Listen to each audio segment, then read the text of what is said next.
Bon, ça fume bleu, c'est de l'huile qui est cramée.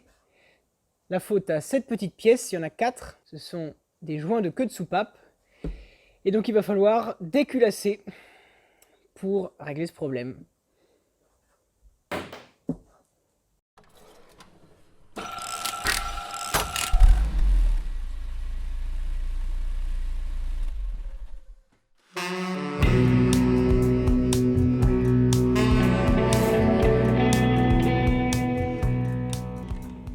Il ne nous reste plus qu'à dévisser les 10 goujons avant de pouvoir retirer la culasse. Alors il y a un ordre précis, c'est un peu comme un escargot. 1, 2, 3, 4, 5, 6, 7, 8, 9, 10. Et là c'est souvent bien serré comme il faut. Yac. Et voilà pour le premier.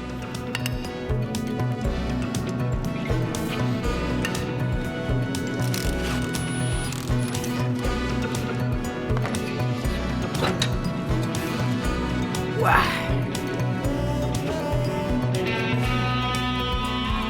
Hop là.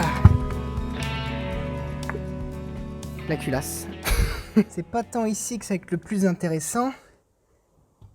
Déjà ici on voit les soupapes avec un peu de calamine. Bon c'est plutôt propre, hein, le plan de joint est plutôt bien. Venez voir, ça va être surtout par ici. On va découvrir le joint de culasse. Et les cylindres, qui sont au nombre de 4 évidemment. Et là, comme une tranche de cheddar dans un sandwich. Hop, ça vient plus ou moins comme ça. Bon, alors là, c'est plutôt bon signe qu'ils viennent comme ça, puisque ça veut dire que c'est pas trop désagrégé, un petit peu quand même, mais ça va. C'est pas mal qu'on le change, parce que ici il y a des conduits d'eau, et on voit qu'ils sont pas mal obturés, alors que là on a tout cet espace-là pour faire passer l'eau normalement, donc là ça va pas lui faire de mal. On voit qu'il y a des repères ici sur le plan de la culasse avec des dés, ça c'est le marquage d'époque, ça veut dire que le bloc n'a pas été retouché. Alors pour comprendre où se trouve ce fameux petit joint de queue de soupape et à quoi il sert, eh bien il suffit de regarder comment ça fonctionne. On voit ici l'arbre à cam qui est actionné par la distribution. On en a déjà parlé dans le premier épisode. Quand cet arbre à cam tourne de la sorte, bon là il saute un peu, c'est normal. La cam appuie sur le poussoir, comme ceci. Ces poussoirs sont connectés chacun à une soupape. Et lorsqu'on va de l'autre côté de la culasse, on voit les soupapes s'ouvrir et se fermer. Comme ceci.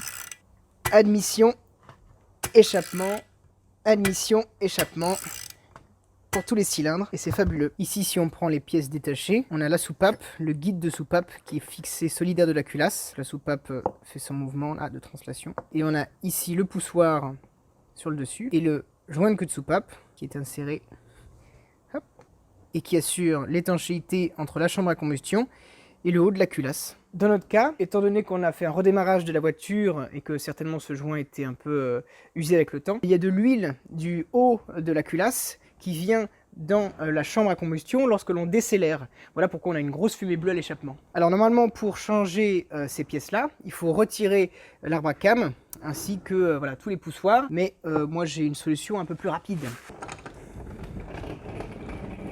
J'ai une culasse d'avance!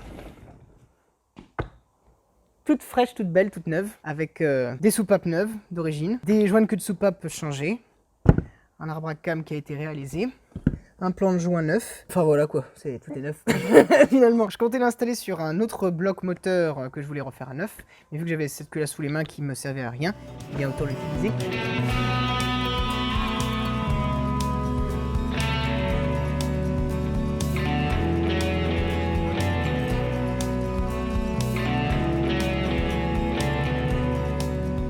Alors tout est remonté, j'espère que j'ai rien oublié. On va mettre un coup de clé et voir si tout fonctionne bien. Donc là, c'est une culasse neuve, donc tout va se roder, en tout cas les soupapes, etc.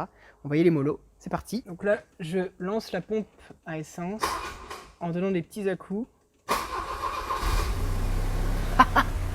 Vous entendez ça?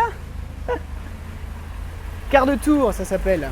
Bon, ça ratatouille un peu. Là, j'ai laissé le bouchon du vase d'expansion ouvert pour que les bulles d'air s'échappent du circuit de refroidissement. Là, on est en phase d'observation.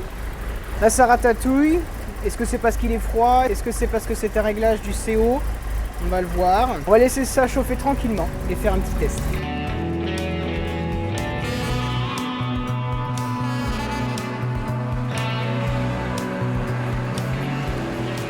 Et nous nous retrouvons sur la route. Alors, que dire? déjà que c'est beaucoup plus souple à conduire que ça n'était. Ça c'est bien. C'est sûrement le fait que la culasse soit toute neuve qui fait ça. Donc c'est une bonne nouvelle. Et on y retourne. Donc là, j'ai l'impression que ça fume. On va voir.